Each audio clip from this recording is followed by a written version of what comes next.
So welcome student with the new episode. आज जो हम बात कर रहे हैं that is about the total cost, या कह सकते हैं हम लोग concept of cost. Concept of cost ये जो हमारा है लेसन नंबर 7, नई बुक में 8 भी हो सकता है। हम लोग कर रहे हैं लॉ ऑफ वेरिएबल प्रोपोर्शन, जो हमने प्रोडक्शन फंक्शन भी करा था उसके आगे हम अब बात कर रहे हैं। सो कंसेप्ट ऑफ कॉस्ट तो बड़ी इजी सी चीज़ है। इसमें दो चीज़ें रहने वाली हैं। इसमें एक चीज़ रहेगी हमारे न्यूमेरिकल्स रहेंगे, साथ ही साथ हमारे रहने वाले हैं इसमें डायग्राम्स। सो मैं बता दूं कि न्यूमेरिकल्स इसके एग्जाम में आते हैं, जो दूसरी चीज़ रहेगी वो इसमें इंक्लूडेड नहीं होगी। सो नॉर्मली अगर बात करें अब न्यूमेरिकल्स की तो स्टार्ट करते हैं कंसेप्ट से। बड़ा इजी सा कंसेप्ट है। What about the cost. Cost को अगर हिंदी में बात करें दैट इज मीन्स लागत, कि किसी चीज़ को बनाने का खर्चा। That is expenditures to for the manufacturing कह सकते हैं, to producing a new goods. अब बात करते हैं कॉस्ट 3 तरह की होती है। यहाँ पे 3 तरह के, प्लीज़ आप इसको साथ साथ लिख लें। जो मैं वर्बली बोल रहा हूँ आप उसको भी लिख सकते हैं। हाई रेजोल्यूशन कर लें, 144 से हाई क्वालिटी भी वीडियो चलाएं, ठीक है। तो अगर बात करें 3 तरह की कॉस्ट होती है। एक होती है हमारी total cost, the second one is a marginal cost, and third one is average cost. 3 तरह की कॉस्ट रहेगी। टोटल कॉस्ट रहेगी, मार्जिनल कॉस्ट रहेगी और एवरेज कॉस्ट रहेगी। अब इनको समझ लें धीरे धीरे। टोटल कॉस्ट क्या होती है? टोटल कॉस्ट मतलब एक चीज को बनाने का खर्चा, टोटल खर्चा कितना आया। अब देखो हमने पिछले चैप्टर में प्रीवियसली चैप्टर में हमने ये डिस्कस किया था कि प्रोडक्शंस के लिए 2 चीजें जरूर यूज होती हैं। एक होते हैं हमारे फिक्स्ड फैक्टर्स होते हैं, और प्लस होता है हमारा वेरिएबल फैक्टर्स। एक हो गए हमारे फिक्स फैक्टर, एक हो गए हमारे वेरिएबल फैक्टर। देखो फिक्स फैक्टर वो होते हैं जो फिक्स रहेंगे, वेरिएबल फैक्टर वो जो चेंज होते हैं। अब इनको मैं डिटेल में नहीं जा रहा, आप प्रीवियस एपिसोड देख ले अच्छे से चैप्टर को, वो दोनों समझ लें। उसमें दोनों चीजें लॉ ऑफ वेरिएबल प्रोपोर्शन अच्छे से समझाया गया कि फिक्स फैक्टर क्या होते हैं और वेरिएबल फैक्टर क्या होते हैं। तो नेचुरली अगर फिक्स फैक्टर कुछ चीजें हैं, मशीन्स हैं, लैंड है, या हमारी कुछ और चीजें हैं, कैपिटल्स हैं, अगर वो चीजें फिक्स्ड है तो उनपे जो खर्चा आएगा वो कहलाएगी हमारी फिक्स्ड कॉस्ट। फिक्स फैक्टरों पे जो खर्चा आएगा उसको क्या कहेंगे हम? फिक्स्ड कॉस्ट, कि वो फिक्स है। अगर रेंट 10 रुपए है तो वो 10 ही रहेगा, आप चाहे चीजें बनाएं या चीजें ना बनाएं। वेरिएबल कॉस्ट फैक्टरों पे जो खर्चा आएगा उसको हम कहेंगे वेरिएबल कॉस्ट। अब वेरिएबल फैक्टर मतलब जो चेंज होंगे। अगर आप रॉ मटेरियल कम यूज करेंगे, अब पेन को बनाने के लिए बात करें, अगर पेन कम बनाएंगे तो प्लास्टिक कम यूज होगा, खर्चा कम होगा, प्लास्टिक पे खर्चा कम होगा। अगर पेन ज्यादा बनाएंगे, ज्यादा प्लास्टिक बोरो करना पड़ेगा, ज्यादा खर्चा आएगा। तो वेरिएबल फैक्टरों पे जो खर्चा होगा उसको कहेंगे हम वेरिएबल कॉस्ट। जितने ज्यादा आप लेबर लगाएंगे उतनी ज्यादा आपको चार्जेस देना पड़ेगा, वेजेस देनी पड़ेंगी। जितना आप रॉ मटेरियल यूज करेंगे उतना ज्यादा आपका कॉस्ट ऑफ प्रोडक्शन बढ़ जाएगी। तो वेरिएबल फैक्टरों पे जो खर्चा आएगा उसको कहेंगे वेरिएबल कॉस्ट। जो फिक्स फैक्टर पे खर्चा आएगा उसको कहेंगे हम फिक्स्ड कॉस्ट। अब टोटल कॉस्ट कितनी है? क्योंकि प्रोडक्शन फिक्स्ड और वेरिएबल फैक्टर दोनों से होता है, तो नेचुरली फिक्स्ड कॉस्ट और वेरिएबल कॉस्ट को टोटल करना पड़ेगा। तो हम कहते हैं टोटल कॉस्ट को TCV कहते हैं। TC means total cost. तो हम कहते हैं TC equals to total fixed cost plus total variable cost. तो क्या आएगा? TC is equal to TFC plus TVC। Remind that TFC means total fix cost, total जितने फिक्स कॉस्ट लगी है प्लस टोटल जितनी वेरिएबल कॉस्ट है, दोनों cost को अगर टोटल कर देंगे तो हमारा क्या निकल जाएगा? Total cost. क्यों पूछे टोटल कॉस्ट कितनी है पेन को बनाने में, तो पेन के फिक्स फैक्टर पे कितना खर्चा हुआ, वेरिएबल फैक्टर पे कितना खर्चा हुआ, दोनों खर्चों को टोटल कर देंगे तो हमारा निकल जाएगा टोटल कॉस्ट।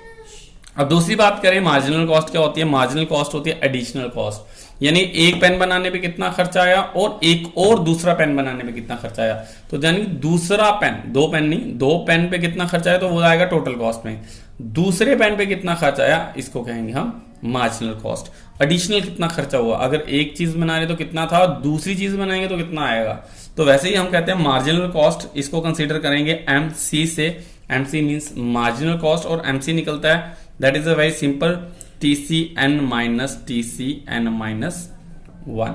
ये आप सारे चीजें पढ़ चुके हैं प्रीवियसली। आपको मैंने मार्जिनल यूटिलिटी में भी समझाया है, मार्जिनल प्रोडक्शन में भी समझाया है। इसी तरह से मार्जिनल कॉस्ट में भी ये कंसेप्ट सेम रहता है। टोटल कॉस्ट N मतलब करंटली जो कॉस्ट है माइनस जो करंट से एक पीछे कॉस्ट थी। यानी फर्स्ट पेन को बनाने में अगर 10 रुपए खर्चा आया दूसरे पेन को बनाने में टोटल खर्चा 18 रुपए आया, तो दूसरे पेन पे कितना खर्चा है, तो हम कहते हैं 18 माइनस 10 इट्स 8 रुपीज। तो मार्जिनल कॉस्ट इस तरह से निकलेगी। साथ ही साथ अब बात करें एसी यानी एवरेज कॉस्ट की, एवरेज कॉस्ट को हम डिनोट करते हैं एसी से। तो एवरेज कॉस्ट कैसे निकलेगी, एसी निकलेगी, सिंपली एवरेज निकालना है, टोटल कॉस्ट कितनी है, टोटल कितना खर्चा हुआ और कितनी चीजें यानी क्यू क्वांटिटी कितनी थी। तो टोटल कॉस्ट कितनी है, 10 चीजें बनाई, 10 में बनाने में 1000 रुपए खर्चा आया, तो total cost equals to 1000 divided by कितनी चीजें बनी, 10 चीजें बनी, डिवाइडेड बाय 10, तो एवरेज क्या निकल रही है 100 की। तो ये बड़ा सिंपल सा मेथड है, तो हम एवरेज कॉस्ट इस तरह से निकाल सकते हैं। देखिए स्टूडेंट्स, आपको यही फॉर्मूले याद करने हैं, इन्हीं में से क्वेश्चंस आएगा। आपको टीएफसी दिया होगा और टीवीसी दिया होगा, टोटल कॉस्ट पूछ सकते हैं। टीसी दिया होगा तो आपको एसी पूछ सकते हैं, एसी में से आप कुछ और पूछ सकते हैं। तो बहुत सारी चीजें हैं, बट फॉर्मूले यहीं खत्म नहीं होते। इसके आगे अगर बात करें तो हम कहते हैं टीसी को एक और तरह से निकाल सकते हैं, टोटल कॉस्ट को एक और मेथड से निकाल सकते हैं। अगर हमें एवरेज कॉस्ट दी गई और उसको मल्टीप्लाई कर दे क्वांटिटी से, तो यानी बड़ा सिंपल सी चीज है कि अगर कोई चीज यहाँ पे डिवाइड हो रही है, मैं यहाँ पे अलग से एग्जांपल दे रहा हूँ, ये रफ पेज पे हम इसको एक्सप्लेन करते हैं। Let me explain here. So हम कहते हैं अगर सपोज करो TC is equal to if AC is equal to TC upon Q था, ठीक है। अगर AC equal to TC upon Q है, तो ये जो चीज डिवाइड हो रही है यहाँ जाएगी तो क्या हो जाएगा मल्टीप्लाई, तो हम कहेंगे AC into Q equal to TC. Simple सा बेसिक मैथ है, इसमें कोई भी ज्यादा टेंशन लेने वाली बात नहीं है। तो यहीं पे हम ये शो कर रहे हैं, देखिए यहाँ पे हमने कहा कि जो हमारा टीसी है वो equal to AC upon Q भी हो सकता है, ठीक है। अब इसी तरह से अगर हम बात करें एमसी की, तो एमसी एक नए मेथड से और निकल जाता है, इसको कहते हैं हम लोग that is about summation of TC upon summation of Q, या ऐसा कह सकते हैं हम delta TC upon delta Q. Change कितना आया टीसी में और चेंज कितना आया क्वांटिटी में। आप इसको रहने भी देंगे तो कोई इश्यूज नहीं है, चल पड़ेगा। अब एसी निकालने की बात करें तो एसी एक और मेथड से निकल जाती है, AC is equal to A F C plus A V C. यहाँ पे ए एफ सी और ए वी सी क्या रहेगी, हमारी एवरेज फिक्स कॉस्ट और एवरेज वेरिएबल कॉस्ट। तो इस तरह से भी हमारी जो है एवरेज कॉस्ट निकल सकती है। अब देखो स्टूडेंट, निकलने के लिए मैटर करता है कि हमारे को दिया क्या गया। अगर सपोज करो एग्जाम में अगर हमें दिया गया A V C is equal to 10 and A F C is equal to 5, तो ए सी कितना हो जाएगा 15, so A V C plus A F C करके।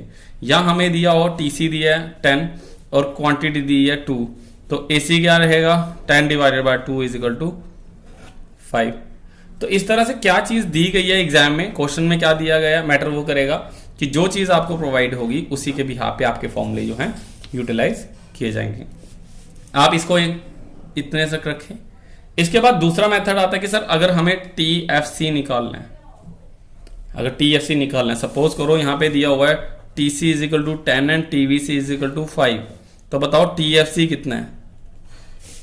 यहाँ पे देखिए T C is equal 10, T V C is equal 5, तो T F सी कितना है। तो सिंपल सा मेथड है टी एफ सी निकालने के लिए। तो टी एफ सी निकालने का सिंपल मेथड लगाते हैं, that is T C minus T V C. इसमें कोई भी मैथमेटिक क्वेश्चन नहीं है ज्यादा। अगर देखिए आपने ये देखा हो T C is equal to T F C plus T V C, ठीक है, ये चीज थी दी हुई। तो अगर हमें 10 equals to T F C plus 5 दिया था, तो अगर इसकी वैल्यूज हम यहां से निकालना चाहते हैं तो इस 5 को यहां ले जाएं, तो क्या होगा 10 minus 5 is equal to T F सी।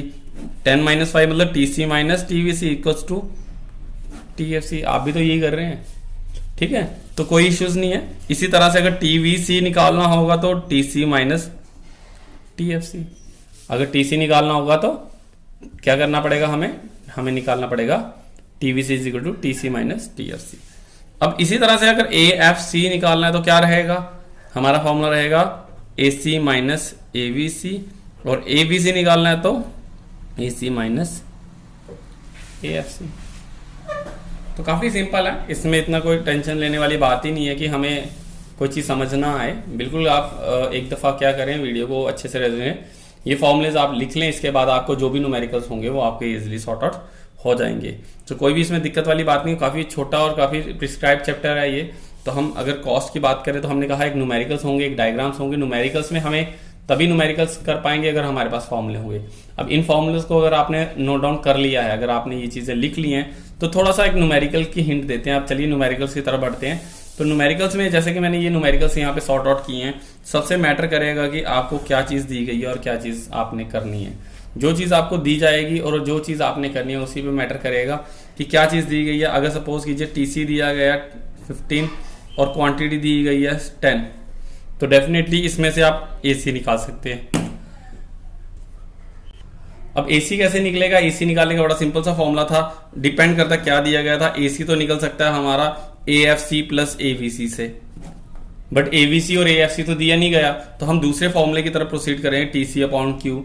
तो टीसी भी दिया, क्वांटिटी भी दिया, 15 अपॉन 10 इज इक्वल टू 1.5। तो इसमें कोई भी दिक्कत नहीं आने वाली, बड़ा इजी से चीजें हैं।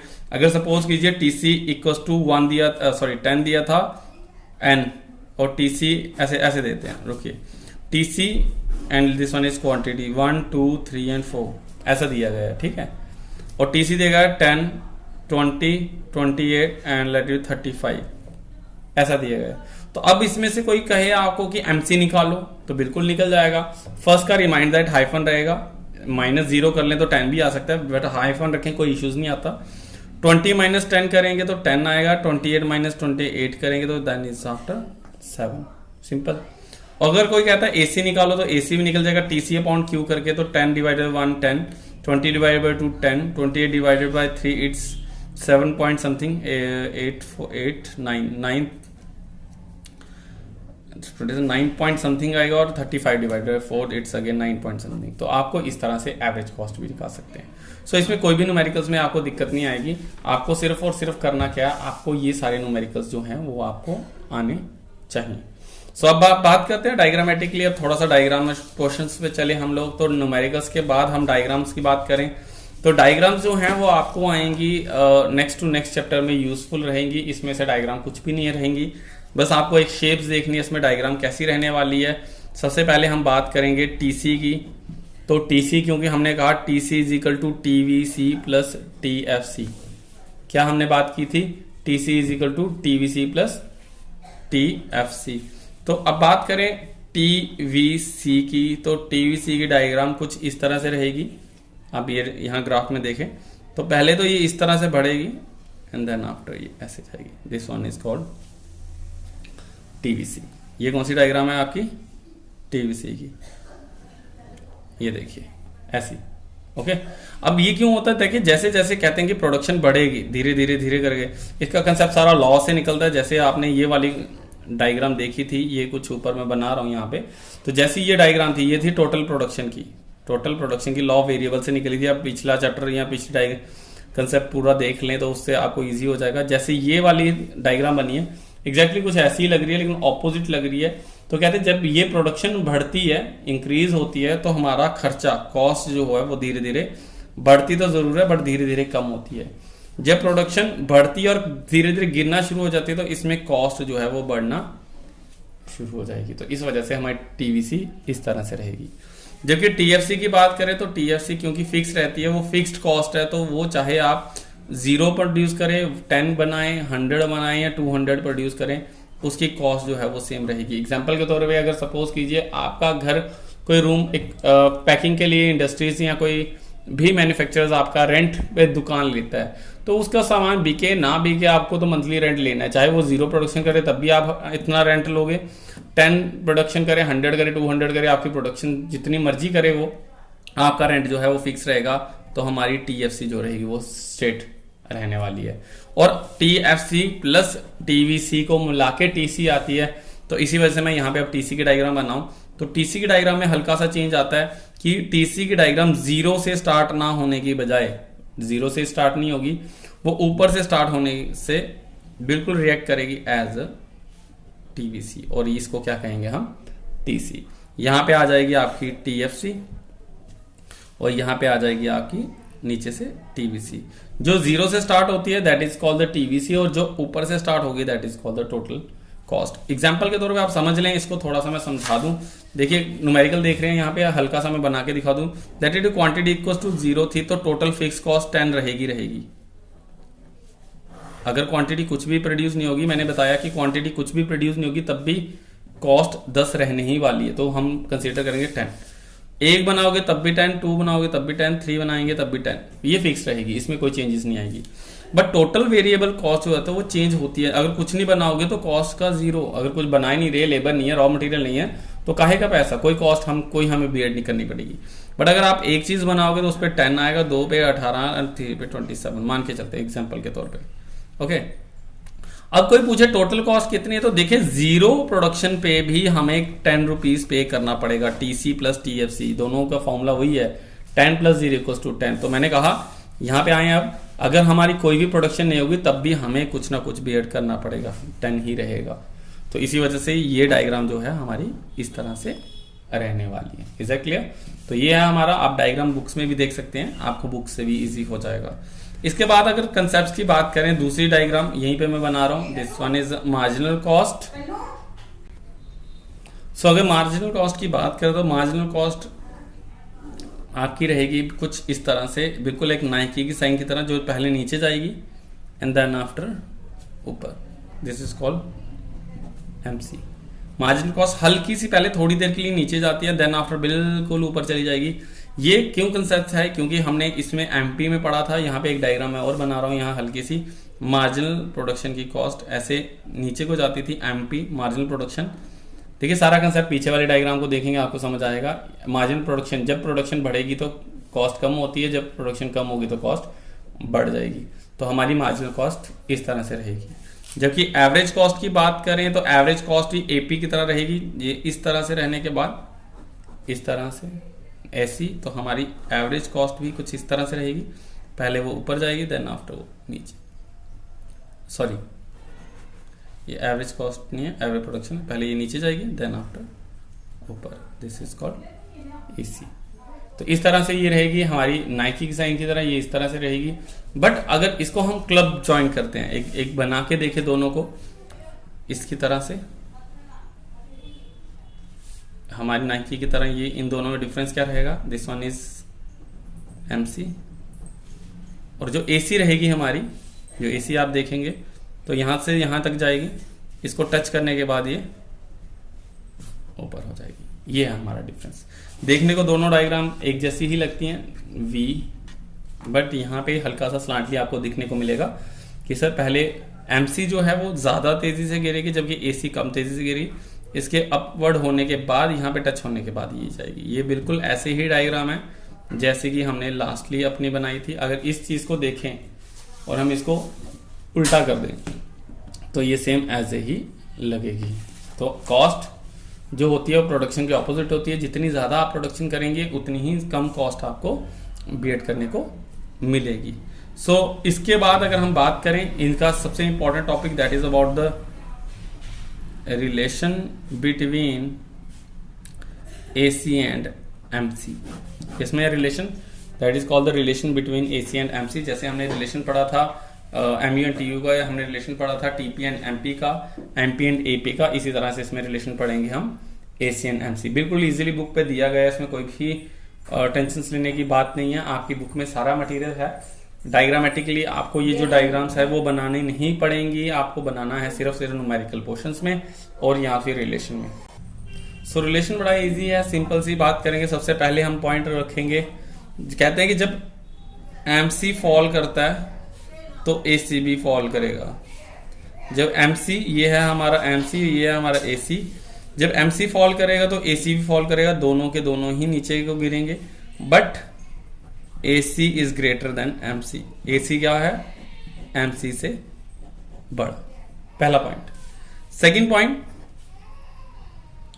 AC is minimum when MC cuts AC from below. AC minimum कहां होगी? This is a point AC का जो मिनिमम पॉइंट है। मिनिमम पॉइंट कहां पे AC मिनिमम होती है? जब हमारी MC इसको नीचे से कट कर दी। देखिए यहां से नीचे से कट कर रही है, तो this is a point of the minimum of AC। AC का ये मिनिमम पॉइंट है। इसके बाद थर्ड करें, when MC cuts AC from below AC starts rising and AC या MC is greater than AC। क्या सिंपल सी लाइन है। MC जो है कट करेगा जब इसको नीचे से, MC कट करेगा, उसके बाद AC जो है वो स्टार्ट करेगा बढ़ना शुरू हो जाएगा, इसके बाद वो डिक्लाइन नहीं करेगा।